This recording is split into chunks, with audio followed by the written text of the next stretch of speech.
y les damos la bienvenida a la universidad y a Colombia, a las personas que vienen con motivo de la COP.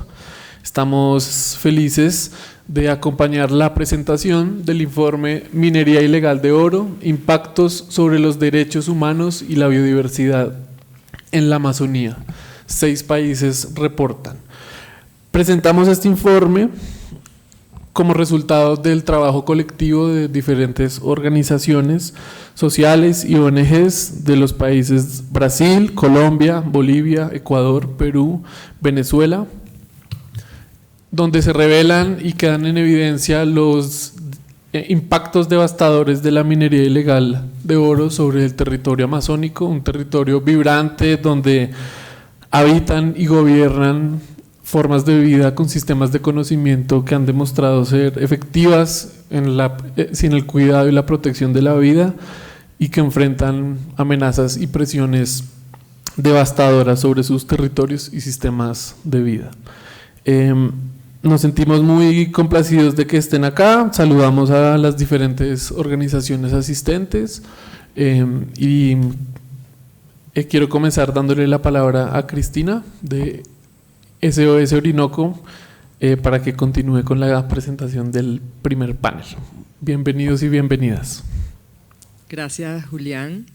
Y bueno, gracias a la Universidad Javeriana por prestarnos este lugar tan maravilloso, a Gaia por ayudarnos a conseguir esto y a ser nuestros anfitriones aquí en Bogotá.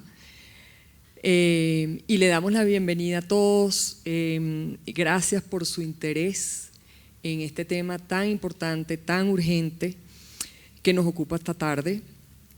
Y en nombre de las 8 organizaciones que participamos en este informe, les damos la bienvenida. Entonces, a ver si me funciona.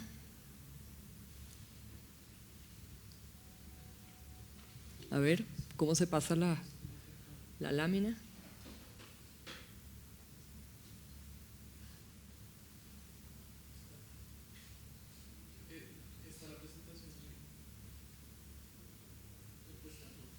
Está, en principio, ¿no?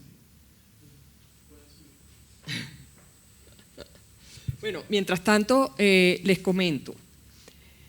Este es el informe impreso, lo que pasa es que es mucho más práctico para el público descargarlo hoy en día virtualmente. Entonces, afuera hay unas postales que los invitamos cada uno a tomar una de estas y con este código QR ustedes pueden descargar el informe completo. Entonces, nada, cuando salgan, por favor, tomen una postal para que puedan descargar el informe. Y este informe ya está colgado en las redes, en las páginas de las distintas organizaciones. Entonces, para nombrar solamente rápidamente las 8 organizaciones, en orden alfabético tenemos el Centro de Documentación e Información Bolivia, CEDIB, la Fundación Pachamama de Ecuador, la Fundación para el Debido Proceso de PLF, que apoyó con este informe, la Fundación Gaia Amazonas de Colombia, la Fundación Jutucara o la Asociación Jutucara Yanomami de Brasil, Sociedad Peruana de Derecho Ambiental, SPDA de Perú y SOS Orinoco de Venezuela, con el apoyo de DPLF, Monitoring of the Andean Amazon Project MAPS y People in Need de la República Checa. Y esta tarde tenemos representantes de cada una de estas organizaciones acá. Así que los invitamos a conocerlos durante el receso que vamos a tener a las 3. Entonces, yo les voy a hacer un informe, o sea, un resumen muy corto de lo que se trata este informe antes de pasar a los panelistas donde vamos a hablar de temas más puntuales. Nuestro informe aborda los impactos de la minería ilegal de oro en la Amazonía, enfocándose en los efectos devastadores sobre los derechos humanos y la biodiversidad. Este mapa muestra el gran bioma amazónico, que es una de las regiones más biodiversas del mundo es hogar de numerosos pueblos indígenas que dependen de sus recursos. Sin embargo, la minería ilegal de oro ha acelerado la destrucción de sus ecosistemas, generando graves consecuencias ambientales y sociales. Cada una de estas organizaciones de los 6 países se ha enfocado en el impacto en áreas geográficas específicas dentro de sus respectivas regiones amazónicas. Lamentablemente, lo que ha salido en este informe es que el mismo patrón de destrucción se repite en todas estas áreas. Y a continuación van a escuchar de cada una de estas organizaciones sobre lo que está pasando en su región. Hay un celular prendido por ahí. Esto es un mapa de la huella minera en toda la Amazonía. Cada país participante en el informe reporta sobre los impactos en áreas geográficas y mostramos las áreas calientes de minería ilegal. Y lamentablemente muchas de las áreas afectadas están legalmente protegidas como territorios indígenas y áreas protegidas, pero ahí se hace minería ilegal. Y esto por la falta de aplicación efectiva de las leyes que ha permitido que esta minería ilegal prospere. La minería ilegal además utiliza mercurio para extraer el oro, contaminando ríos y destruyendo ecosistemas vitales. Los efectos además incluyen deforestación, pérdida de biodiversidad, alteración de ciclos hidrológicos y muy especialmente la salud de los pueblos indígenas locales y de las poblaciones locales. Este mapa muestra la minería ilegal en áreas protegidas de Amazonas. Lamentablemente, esto es una cosa que estamos viendo en todos los países. La minería ilegal está invadiendo las áreas protegidas y muchas de estas zonas están controladas por redes criminales facilitadas por la corrupción, la falta de presencia estatal. Y en el caso de mi país, Venezuela, la minería ilegal ha sido impulsada por el propio Estado en sociedad con estas redes criminales. Entonces los invitamos a ver y leer este informe. Ya les pasé el código QR que lo pueden descargar y ahora vamos a pasar a escuchar a representantes de los 6 países que han participado en este informe. Entonces vamos a empezar con Ruth Alipaz Kuki, que es originaria del pueblo indígena San José de Uchopiamonas, de la Amazonía boliviana. Es miembro de la Mancomunidad de Comunidades Indígenas de la Cuenca del Río Beni, coordinadora general de la Coordinadora Nacional de Defensa de Territorios Indígenas Originarios Campesinos y Áreas Protegidas en Bolivia, Contiocap. Además promueve y dirige emprendimientos de ecoturismo especializados en observación de aves en su territorio y otras regiones como medio de conservación de bosques y de especies amenazadas de aves en Bolivia. Bienvenida, Ruth. Te paso un micrófono.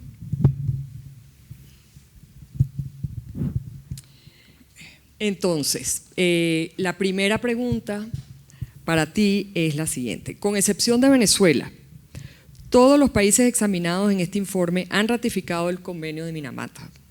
Sin embargo, en todos ellos se evidencia una expansión vertiginosa de la contaminación por el mercurio y la ausencia de salvaguardias socioambientales adecuadas para enfrentar este fenómeno. ¿Puedes hablarnos desde tu perspectiva indígena de cómo esta expansión del uso y por consecuencia la contaminación está afectando a los pueblos indígenas de Bolivia? Bueno, buenas tardes primero, muchas gracias por estar aquí, gracias por este panel y estar compartiéndolo con gente de diferentes países y organizaciones.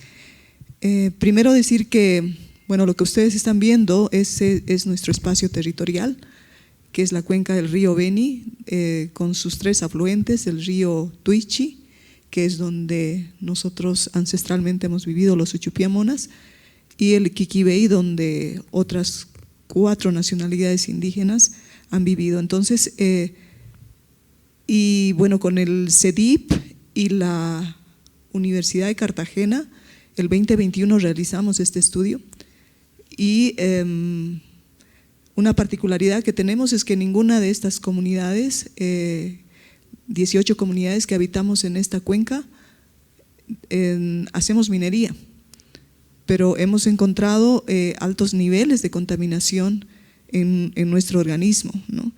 Y sí, efectivamente Bolivia es signataria del convenio de Minamata. Sin embargo, bueno, el informe dice que los países que han firmado este convenio tienen débil cumplimiento de este convenio. En el caso boliviano podríamos decir que es nula, porque sencillamente un plan que debería haberse presentado a mediados de 2022 no ha sido presentado todavía, ni siquiera se ha concluido. Y bueno, algunas imágenes que hemos traído que pueden mostrar la devastación física de nuestros espacios de vida, y eso, fíjense, ese es el río Mapiri, está también en el principio de la Amazonía, en La Paz, y todo eso, lo que ustedes ven ya ahí es un río de mercurio, ¿no? Entonces ahí imposible que haya alguna forma de vida. Y lo que nosotros hemos visto durante el estudio es, por ejemplo, claros indicios del síndrome de Minamata en niños, ¿no? Entonces, y eso para nosotros es alarmante, más allá de lo que significa este tipo de minería que, como ven, se apropia de nuestros espacios de vida, las riberas de los ríos donde nosotros producimos nuestros alimentos, la fuente de proteína que son los pescados. Si puedes volver a la imagen de los peces, pues de quienes estamos acá se animaría a comer un pez que ya está contaminado. Entonces se nos ha despojado de esa fuente de alimentación, las producciones que tenemos, el agua. Muchas de nuestras comunidades no tenemos acceso a servicios básicos, ni energía, ni agua, ni sanidad. Entonces todavía bebemos de agua del río. Entonces básicamente estamos bebiendo y consumiendo mercurio y comiendo mercurio a través de los peces y nuestros propios alimentos, ¿no? Entonces,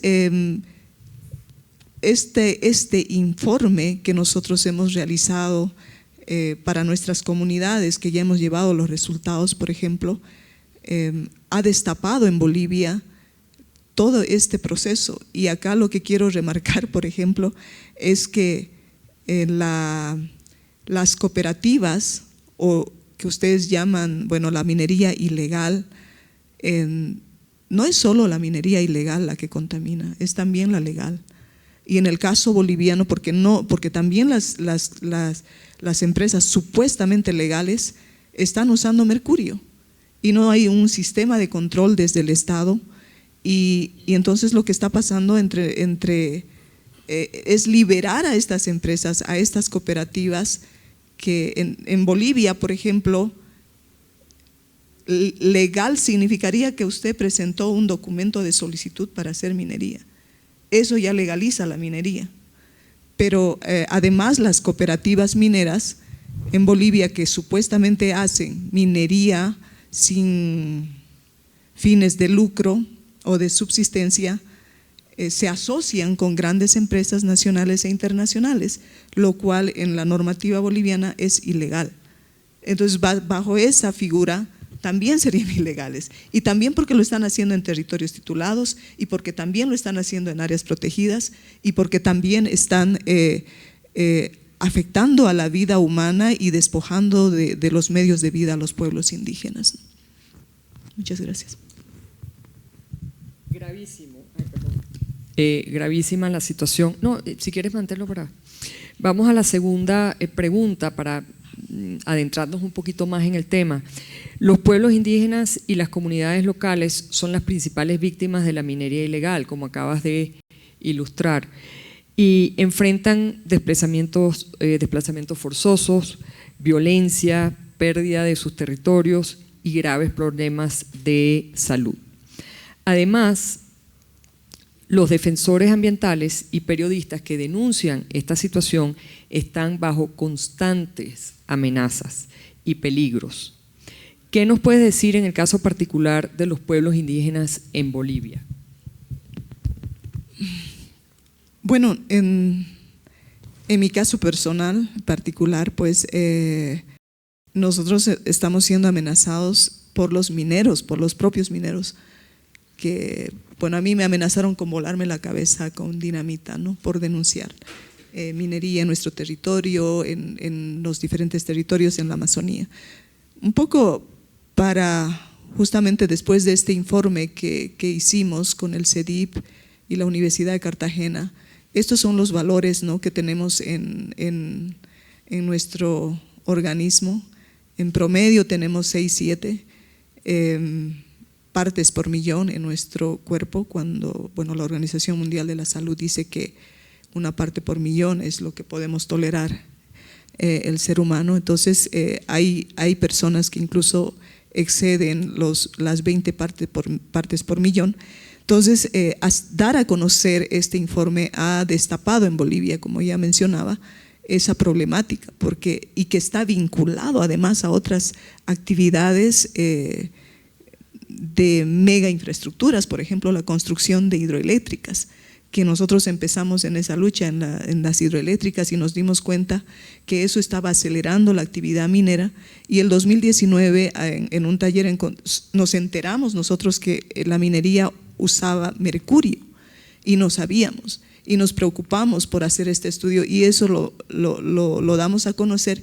Incluso el relator especial Marco Orellana llevó ante la ONU mostrando a Bolivia como un caso que no se puede replicar a nivel global, ¿no? Entonces, y las amenazas, bueno, se está normalizando en Bolivia que los defensores, que quienes denunciamos estos hechos que son atentados en realidad contra la vida de pueblos indígenas, que no hacemos minería, pero somos los que nos llevamos la peor parte, pero además está contaminando a las poblaciones urbanas, ¿no? Porque igual llevan peces para venderles en las grandes ciudades, igual están procesando, quemando mercurio también en las grandes ciudades. Entonces, no solamente es una problemática de pueblos indígenas. Entonces, ante esto, bueno, incluso creo que el relator especial Marco Orellana no le cayó bien en Bolivia al gobierno por llevar este informe, ¿no? Entonces, sí, no solamente están poniéndonos, atentando con nuestra vida a través de la contaminación, soy una de las contaminadas, pero además por defendernos, por denunciarlo, por darlo a conocer, y eso… La inseguridad para nosotros es, ya tenemos miedo, estamos perdiendo especies incluso para nuestra actividad de ecoturismo, y tenemos miedo de denunciarlos. Nos están constantemente hostigando si denunciamos este tipo de actividades. Entonces, sí, y creo que eso se está normalizando. Se ve como algo natural que quienes defendemos siempre tenemos que estar en riesgo y que estamos arriesgando la vida para defender la vida, básicamente. Eso.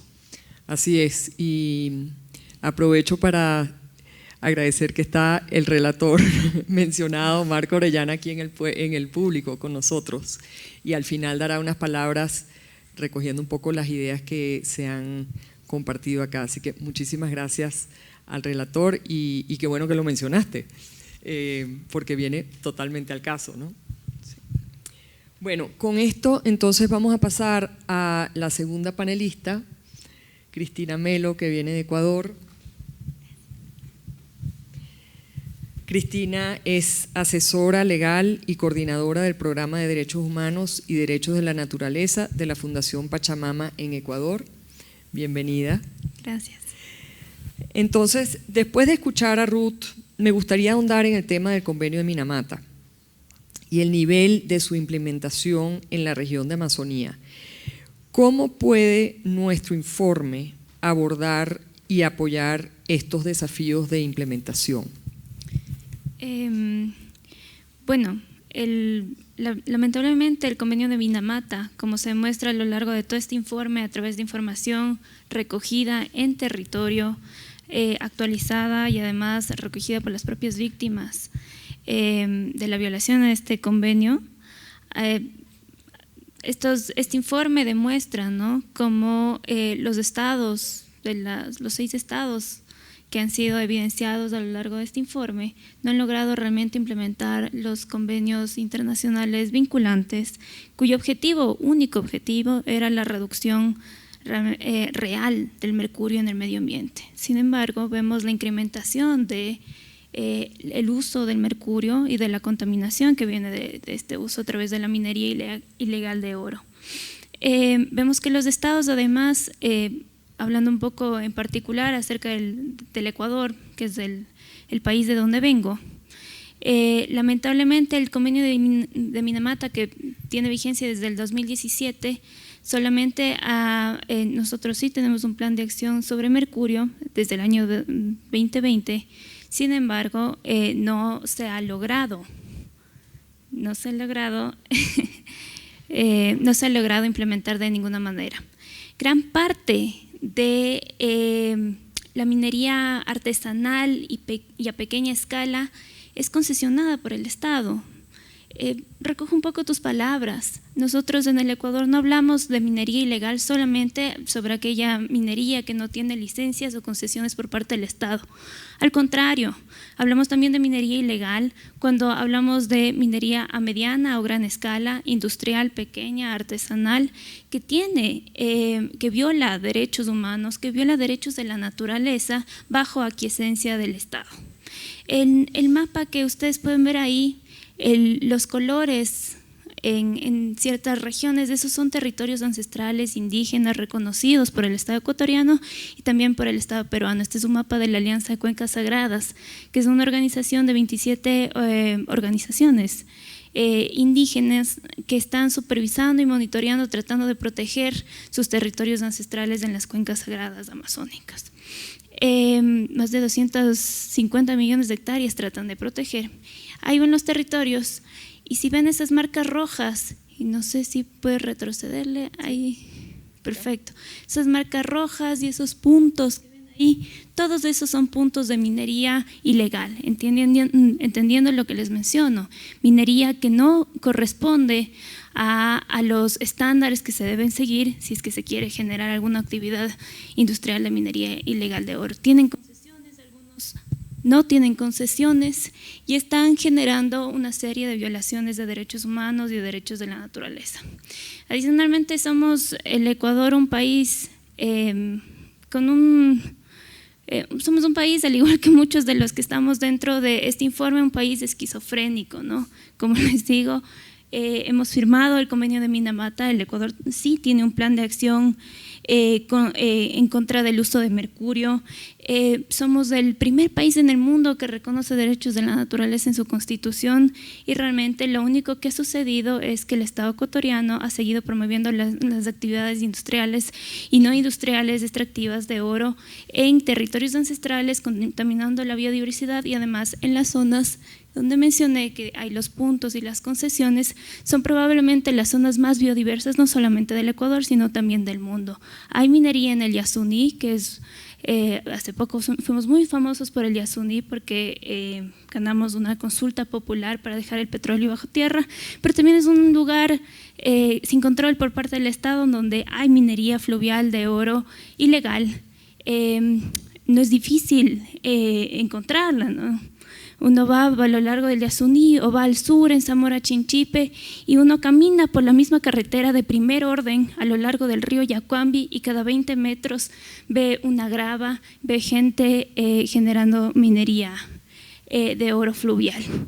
Y esa misma carretera, por ejemplo, en Zamora Chinchipe es utilizada por la gran industria de minería de oro, como es aquella de la concesión de Fruta del Norte, por ejemplo, que es la primera gran concesión de oro a gran escala en el Ecuador, que realizó la carretera y comparte además la actividad y también las violaciones que se generan con esa actividad a lo largo de este camino, rompiendo tejidos sociales del territorio shuar, rompiendo las dinámicas culturales, violando y contaminando, así como vemos en Bolivia, como vemos en Venezuela, como vemos en Colombia, en Perú y en todos los países que estamos reportando estas violaciones actuales vigentes en este momento en nuestros países. ¿Podrías hablarnos un poco sobre las políticas nacionales de Ecuador que promueven la expansión de la frontera extractiva de oro ilegal y quizás ilustrar con algunos casos relevantes que ejemplifican el impacto de estas políticas? El Ecuador, al igual que muchos de los países que hemos reportado en este informe, tiene una deuda histórica con los pueblos y nacionalidades indígenas. En el Ecuador, la mayor deuda que han tenido con los pueblos y nacionalidades es la falta de realmente participación efectiva en las políticas ambientales que se generan en el país. Una de esas es la permanente y una política de Estado que ha decidido violar la consulta y el consentimiento previo, libre e informado, específicamente para promover actividades industriales extractivas. Nosotros somos un país que lleva 50 años extrayendo petróleo y lamentablemente gobierno tras gobierno, porque es una política de Estado, no es de un solo gobierno, ha estado promoviendo una transición ecológica basada en la promoción de la minería, y la minería de oro y la minería de cobre específicamente. Frente a ello, frente a estos intereses del Estado, el Ecuador ha sido condenado en innumerables ocasiones por las más altas cortes nacionales, la Corte Constitucional, pero también las más altas cortes internacionales, la Corte Interamericana de Derechos Humanos, casos emblemáticos como el caso Sarayaku versus Ecuador, que habla acerca de consulta y consentimiento previo libre e informado, casos en la Corte Constitucional, innumerables casos que ya mandan al Estado a regular de manera apropiada este derecho para garantizar su ejercicio.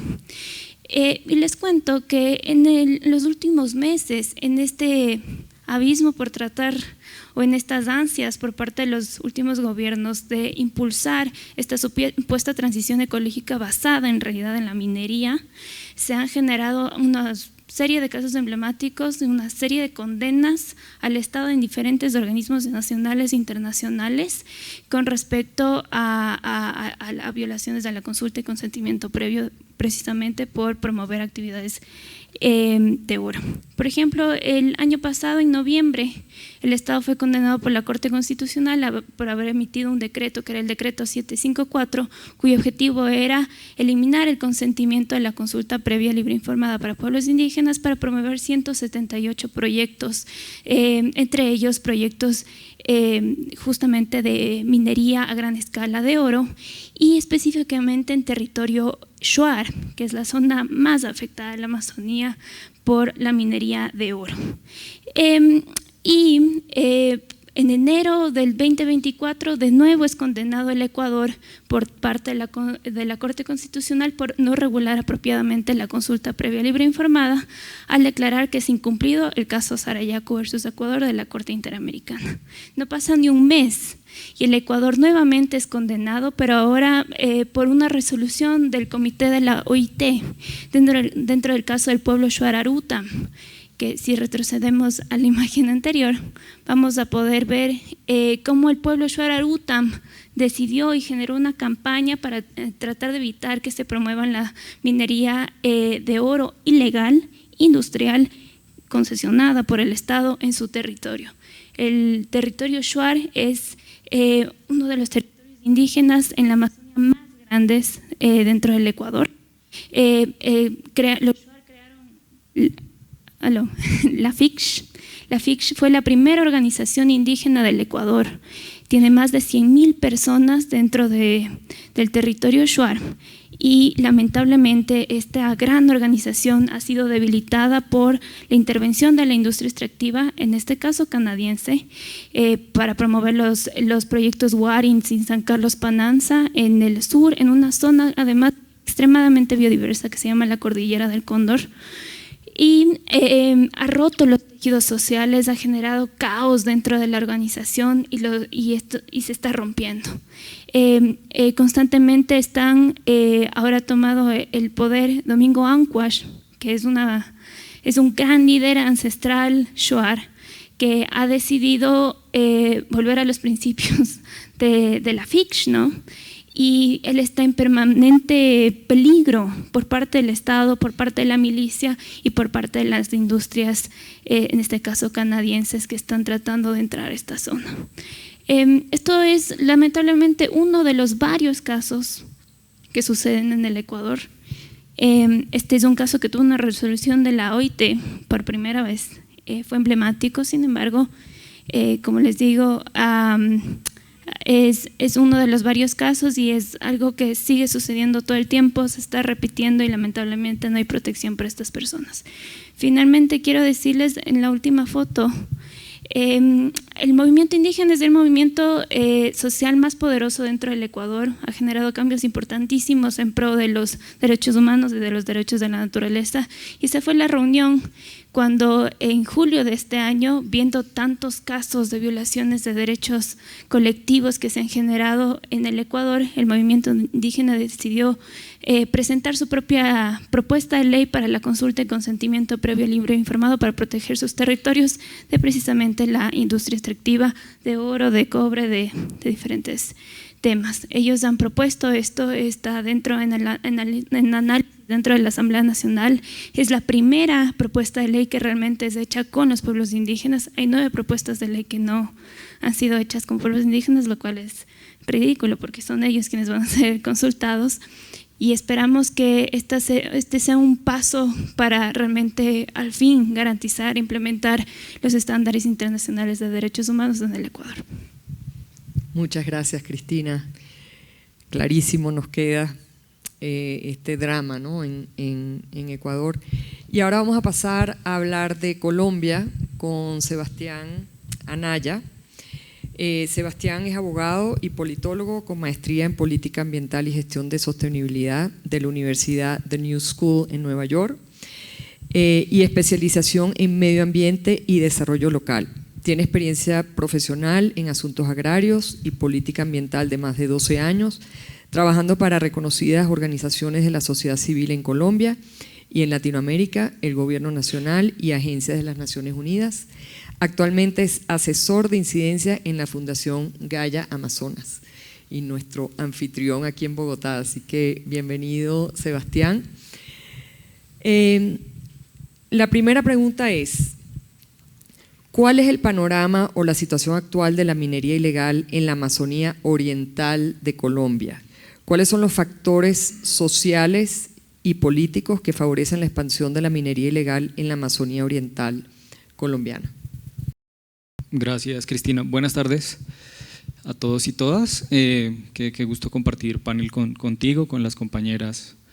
Y también quiero extender el agradecimiento a los compañeros de DPLF que nos invitaron a ser parte de la iniciativa, y a ustedes desde SOS Orinoco que han coordinado también este grupo diverso de enfoques y de países para que pudiéramos aportar al informe. Bueno, con relación a la pregunta, para ubicación del análisis y el acompañamiento que Gaia ha hecho durante varias décadas, nosotros nos hemos centrado en la Amazonía Oriental colombiana, que comprende los departamentos principalmente los departamentos de Vaupés, Amazonas y Guainía. Y en estos departamentos, cuya extensión son más o menos 22 millones de hectáreas, estamos hablando de territorios que históricamente han sido gestionados, gobernados y protegidos por los pueblos indígenas. Gracias a ellos es que se ha logrado que este bosque y esta zona o subregión de la Amazonía colombiana probablemente sea la mejor conservada o una de las mejores conservadas de todo el bioma amazónico. Es gracias, y el bosque ha florecido gracias a la presencia de los pueblos indígenas y a la gestión que ellos hacen desde sus sistemas de conocimiento. Entonces, hay en Colombia, pues como en muchos otros lugares, una coincidencia entre las zonas de explotación aurífera con los territorios colectivos de pueblos étnicos, en Colombia tanto de pueblos indígenas como pueblos afrodescendientes. Entonces no es una amenaza que está latente y afectando solamente a la Amazonía, aquí en Colombia, en el Bajo Cauca antioqueño, toda la cuenca del río Atrato en Chocó, en el Chocó biogeográfico. Hay unas afectaciones también muy grandes, pero el trabajo de Gaia pues tiene un pie y tiene raíces en la Amazonía oriental colombiana, y desde allí es que nosotros hablamos en las reflexiones que hacemos en nuestro trabajo con los pueblos indígenas. Entonces, primero también quiero decir que la explotación aurífera en la Amazonía colombiana no es nueva, tiene bastantes décadas. En el área de influencia de trabajo de Gaia Amazonas hubo una bonanza también minera desde los años 80 en la serranía de Taraira, y eso trajo consigo que llegaran más o menos entre 7.000 y 10.000 mineros ilegales a esa zona, y eso sin duda alguna mantiene unos impactos hasta el día de hoy, pero esto obedece como a bonanzas y oleadas de especulación también de minería, que nosotros invitamos a que también se analice desde su relación con la especulación que generan procesos de minería legal, como dicen las compañeras, de concesiones, de solicitudes de concesión legal, porque eso al final termina de cierta manera impactando no solamente el uso o la vocación de uso del suelo y todo eso, sino en general una visión colectiva de cómo gestionar el territorio, ¿cierto? Entonces, prácticamente hoy en día todos los principales ríos de la Amazonía colombiana tienen minería, pero hay un foco importante. Acá hay un ejemplo de esto, ese es el mapa que se está proyectando.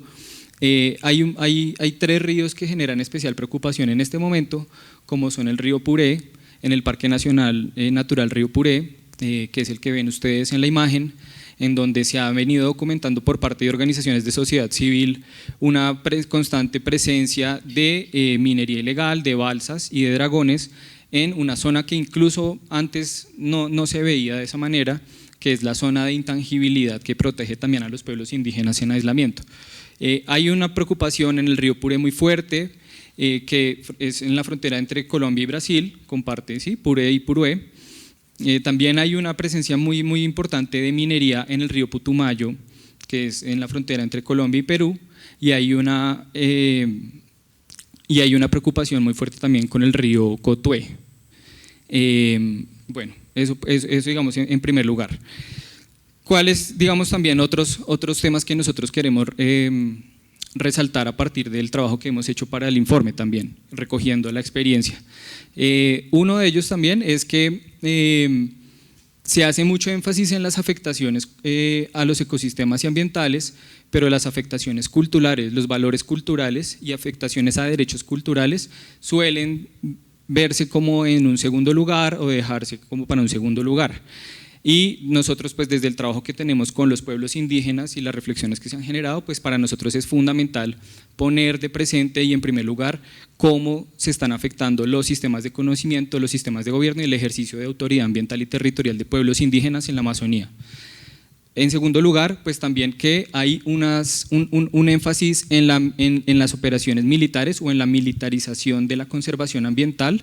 Eso ha sucedido históricamente en Colombia también debido a la presencia de grupos armados, y de cierta manera esa militarización de la conservación termina siendo un greenwashing que pone también en peligro a las organizaciones que realmente están tratando de trabajar con los pueblos indígenas para que el bosque florezca, y poniéndolos en una situación de especial vulnerabilidad, además de que se termina persiguiendo al eslabón más débil de la cadena de valor o de extracción de oro, y no, digamos, contra quienes debería de pronto enfocarse el tema, aunque nosotros pues resaltamos es que no debería haber un énfasis tan grande en las estrategias de militarización y de controles. Deberían ser complementarias al reconocimiento del ejercicio ambiental que hacen los pueblos indígenas, que es gracias a quienes el bosque está como está. Gracias. Entonces, como que siguiendo en esa misma línea, desde la experiencia de Gaia Amazonas, ¿cuáles podrían ser los enfoques apropiados y qué acciones se pueden adelantar para controlar o frenar esta amenaza? Bueno, para los pueblos indígenas de la Amazonía colombiana, el territorio es uno solo. Yo creo que esto es común a la gran mayoría de pueblos indígenas, incluso de la región, del mundo, y es que esa división entre el subsuelo y el aire y el río y la montaña, eso no existe. El territorio es uno solo, hay una integralidad y una interdependencia entre todos los elementos que componen el territorio.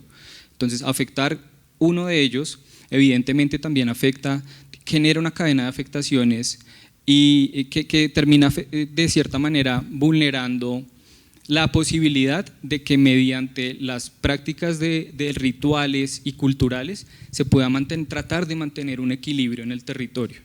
Y eso, digamos, es muy preocupante porque justamente por lo que estaba mencionando ahorita, y es cómo no se están visibilizando esos manejo ambiental a través de los calendarios culturales, calendarios ecológicos que tienen los pueblos indígenas, que es la principal herramienta para gestionar el bosque y el agua. Entonces, eso por un lado.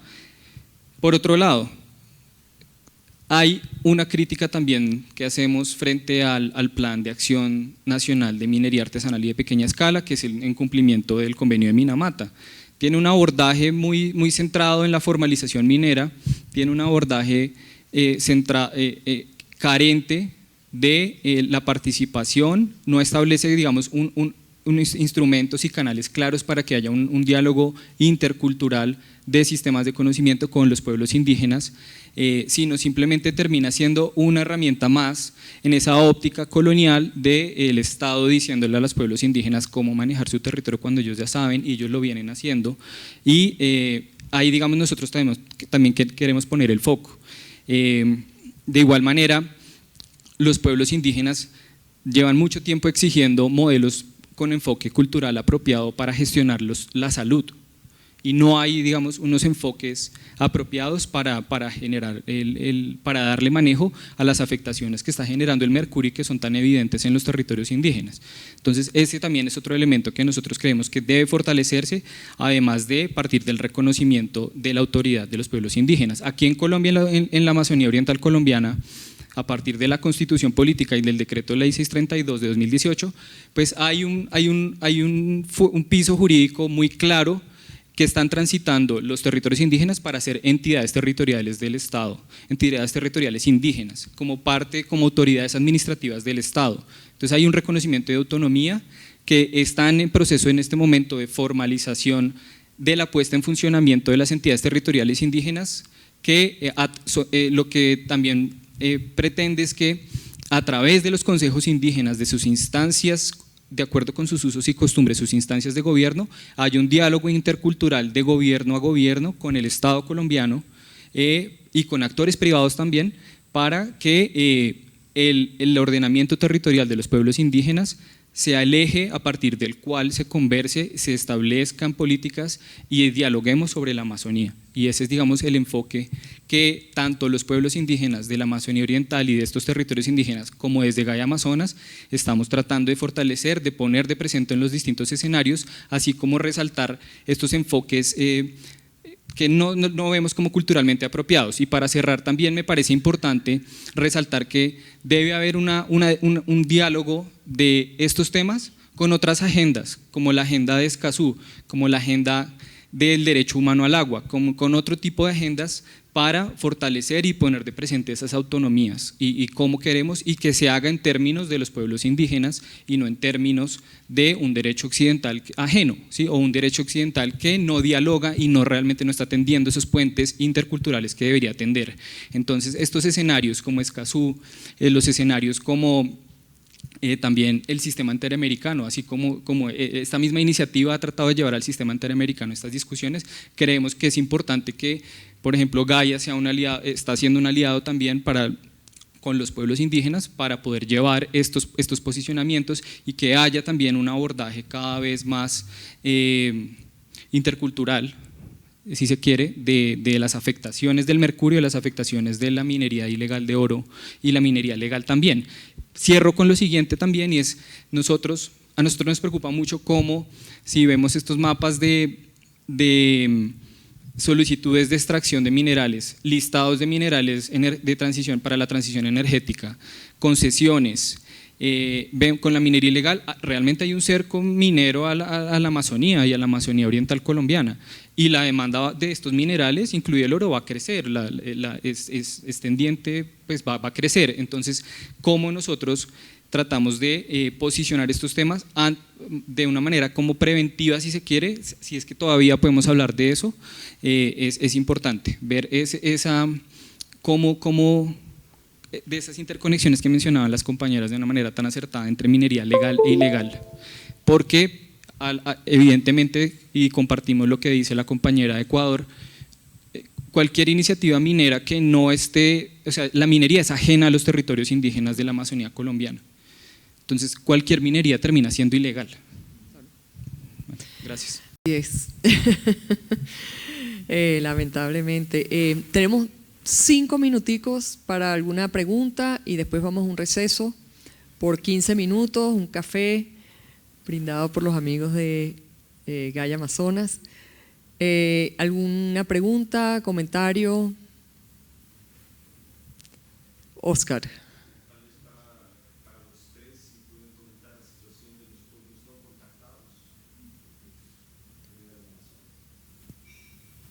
Primero, Ruth.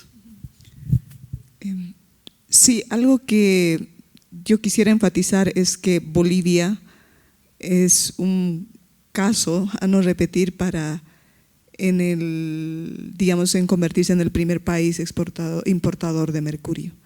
Es decir, nos hemos convertido en el que provee, además, hace contrabando a otros países como Perú.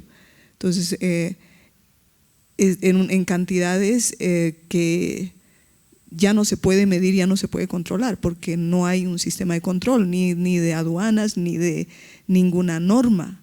Entonces, y todo este mercurio está yendo para áreas protegidas. En el caso del Madidi, que está dentro de este estudio, pero también en otras áreas protegidas, tenemos nosotros pueblos indígenas como los toromonas, con los cuales seríamos vecinos nosotros, que viven en este río Tuichi, viven en el río Beni, es su área, es su espacio de vida. Entonces, no solamente es a los que estamos ya en contacto, ya vivimos ¿no? en las riberas de los ríos, sino que también a ellos, pero también es el avance, es decir, la deforestación, cómo van llegando, cómo van penetrando las mineras. Yo le comentaba a Oscar, ahora en Bolivia, por ejemplo, están aperturando caminos hacia el núcleo del Parque Madidi. Entonces, esto es achicando más y más su espacio de vida. Entonces, ya no hay espacio para ellos. Entonces, creo que es algo que nos tiene que llamar la atención. Y bueno, mucho de eso en el informe dice también y rápidamente quiero cerrar con esto, que dice que los territorios, la demarcación y la titulación de territorios, pero eso no es suficiente. Como ya vemos, hay territorios titulados que se sobreponen, es decir, mañana llega usted con su título bajo el brazo y dice esto es mío, sobre territorios ya titulados. Entonces acá lo que tenemos que ir es a la consolidación de las autonomías y la autodeterminación, independientemente, en varios países, en Bolivia también están tratando de reglamentar la consulta libre previa informada. ¿Y qué significa eso? Manipularla. La ley minera ha excluido por completo a los pueblos indígenas, se hace con bases políticas, entonces realmente estamos cercados por normas que protegen estas actividades ilegales, pero también de despojo hacia nosotros y poniendo en riesgo a los pueblos indígenas por completo y llevando el mercurio, porque los peces no se quedan donde solamente está contaminado, sino que transitan por el río. Es decir, si están ellos en lugares que no está con acceso, digamos, pero igual van a llegar los peces contaminados hasta ahí, si es que todavía queda algo de peces. ¿Cómo están ellos? No sabemos su situación. Gracias, Ruth. ¿Algún comentario? En el Ecuador estamos a la espera de una sentencia por parte de la Corte Interamericana de Derechos Humanos con respecto al caso Tagaeri Taramenana versus Ecuador. Este es el primer caso en el mundo donde una Corte Internacional tiene la oportunidad de discutir los derechos de los pueblos indígenas en aislamiento voluntario y poner estándares para su protección y para su autodeterminación. Desde Fundación Pachamama venimos apoyando el litigio de este caso desde más de 18 años. Y estos pueblos indígenas, Tagaeri, Taramenane y otros grupos recientemente identificados son parte del Yasuní, de esta zona que es la zona más biodiversa del mundo por metro cuadrado. Esta zona, ellos tienen una gran amenaza, principalmente petrolera. Sin embargo, el caso envuelve todo el sistema de aquiescencia, como decía antes, y el sistema de falta de control y fiscalización y de presencia por parte del Estado en las zonas remotas de la Amazonía. No solamente hay petróleo, sino hay otras actividades ilegales que están afectando a estos pueblos indígenas de aislamiento. Nosotros esperamos que con esta sentencia que está próxima a salir, espero que en los próximos meses la Corte Interamericana realmente ponga un punto y un estándar importante para poder seguir implementando políticas para la protección de estos pueblos indígenas de aislamiento que por supuesto están amenazados también por la minería. Bueno, un par de ideas sobre los pueblos indígenas en aislamiento aquí en Colombia. Uno es que en la imagen anterior, Cristina, se ve como, bueno, los territorios indígenas rodean el Parque Nacional Natural de Río Puré, que es donde hay comprobados pues, presencia de pueblos indígenas en aislamiento, que son los Yuripacé. Y sin duda alguna, desde Gaia Amazonas, lo que afirmamos es, en la medida en que las autonomías, los territorios indígenas estén funcionando, haya un reconocimiento de ese ejercicio de autoridad, va a ser benéfico para los pueblos indígenas en aislamiento, porque son ellos los vecinos quienes son los aliados para la gestión, ¿quién más? Y los pueblos indígenas, los territorios indígenas de Simtar, de Pani, están en ese proceso y han sido unos aliados claves para todo eso que se ha hecho con relación a estos pueblos.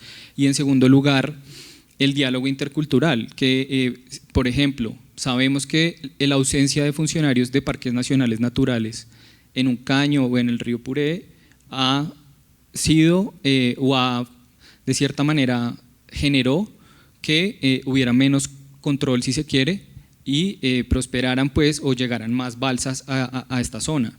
Esto se dio por amenazas de grupos armados y porque quemaron la cabaña de parques nacionales naturales hace unos años. Entonces, pero debe hacerse bajo un diálogo intercultural en los términos de los pueblos indígenas y no simplemente pues llevando funcionarios o una presencia estatal sin ningún tipo de reflexión sobre estas autonomías, de reconocimiento y de partir de ahí. Gracias. Bueno, vamos a agradecerle aquí a nuestros 3 panelistas maravillosos y pasamos al café.